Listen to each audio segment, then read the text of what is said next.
Hello again, everyone, and welcome back to In Ohio Country today. Joining me now is Chris Heintz, and Chris is a farmer out here in, you're in the trifecta, if you will, of Hardin, Logan, and Auglaize County. Let's tell everybody where you're at.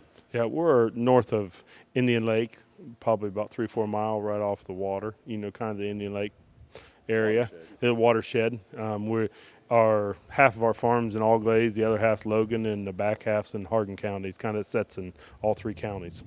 Had a chance to meet your dad, and I guess Bill's the one that started the farm. How did it start, and what's your part in it now? Oh, I'm part owner, or we run it as a family farm. It's pretty much we all do our daily jobs. What we have to do is keep everybody going.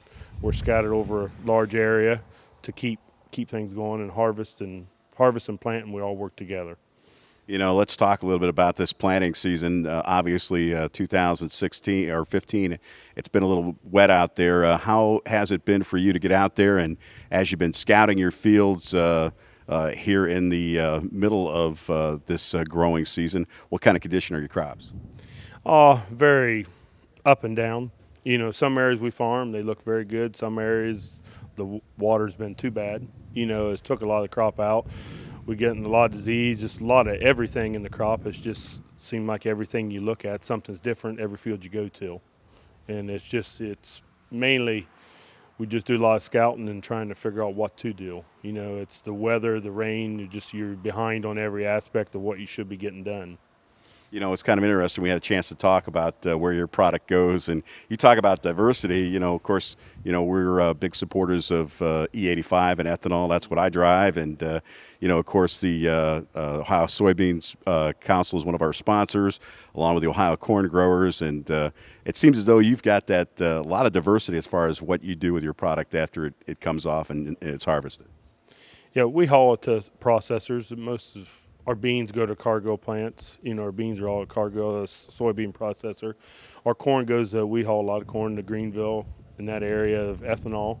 And then, also a lot of our corn goes to Dayton, where they make the corn fructose, that goes in your pop or whatever, and your other products is where all of our product goes. As large of an operation here is, you do have a few employees. Let's talk about the people who work here, including the family members. Yep. Yeah, we have 10 full-time employees. Wow. And then there's family members, me, my mom and dad, and my wife, us four, and then my children will help too. If we're busy, everybody takes a role and what to do, and we hire a lot of part-time help. In our busy seasons, it can get up to another 10 or 12 people just in the part-time, mainly in the fall seasons when we need a lot of hands. In the spring, we cover a lot ourselves. We get 2 or 3 guys, but mainly in the falls when we hire a lot of help. One of the things that a lot of farmers have difficulty doing is being able to hedge as far as the product that they get off their farm based on the prices of those commodities. And it seems as though you've done the right thing. You've got a lot of storage back here, and tell us a little bit about that. We can store over 2.5 million bushel of grain here at the main farm here. We have other bins at other places. It's pretty much that helps you on selling, when to sell if we have to hold it. But pretty much we have so many guys that just haul grain every day, keeping things moving. We like to be empty before the fall hits, but then that helps also. The grain storage helps in the fall, that we're not waiting in lines at elevators. And we can control our drying and where we go, and it just kind of helps. It helps the whole aspect to keep things rolling. Everything's forward motion to keep rolling. Chris, one of the things that you can't do without, as far as your product is concerned, you can't do it without having the right farmland. Of course, one of our sponsors is Ron Spencer, and he's the guy that deals with the farmland, a lot of that in this area. Let's talk about your relationship with Ron and what it's meant to you to keep this operation going and growing. I've known Ron probably all my life. He's always been around and know Dad.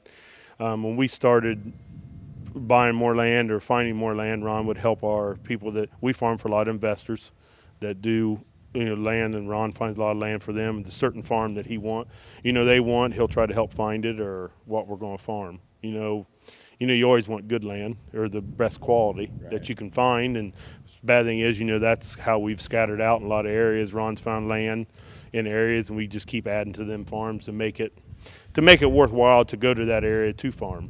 You don't want to go for just 50 acres. Right on. We like to go for large amounts so we can do something while we're there.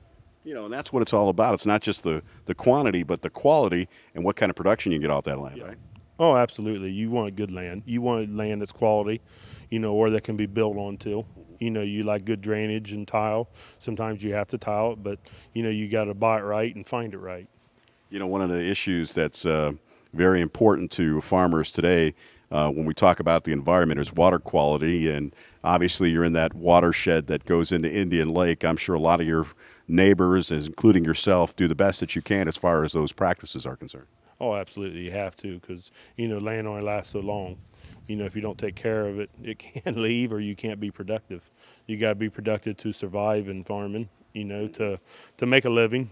You got to be able to you do it right so you can keep going.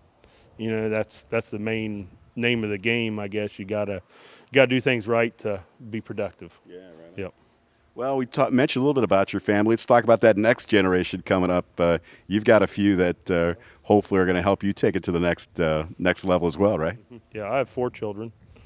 My oldest is just graduated freshman in college, and then I have a junior in high school, and a freshman in high school, and then a 6th grader. and they're always involved out here. The farm's here. There's plenty of room for them if they want to come. There's more than enough room for them to farm, and that's what you just have to wait and see when, they need to go to college and figure out what they want to do. But the farm is here for them to come back to. Chris, you seem to me like one of those guys that, again, really enjoys getting your hands dirty and being part of the land. What does it mean to you to be a farmer here in Ohio? Oh, it means a lot. This is all I've ever done, all I've ever known to do, and this is just what we do.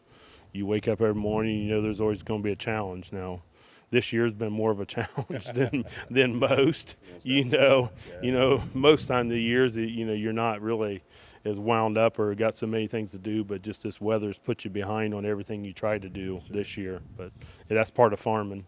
If there wasn't a challenge, what would you? If you didn't have no challenge, it would be just like a 9-to-5 job, and you got to have something different.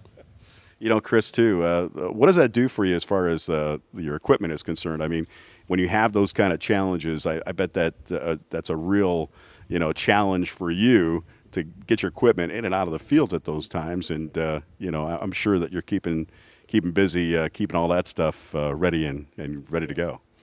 Oh, yeah, we run a lot of equipment. All of our equipment's 98% of it's John Deere. We use about all John Deere equipment. We're happy with that, but it's having enough equipment to do the job as fast as you can do it. You try, but then you can't have too much or it's not cost effective. You gotta kind of justify what you get to make sure you use it right. So we run a lot of semis and a lot of tractors, and you just try to keep everything going. Chris Heintz has been our guest, farmer here in Ohio in the Tri-County area of Auglaize, Logan, and Hardin County. Chris, thanks for joining us. Thank you. We'll be back with more in Ohio Country Today right after this.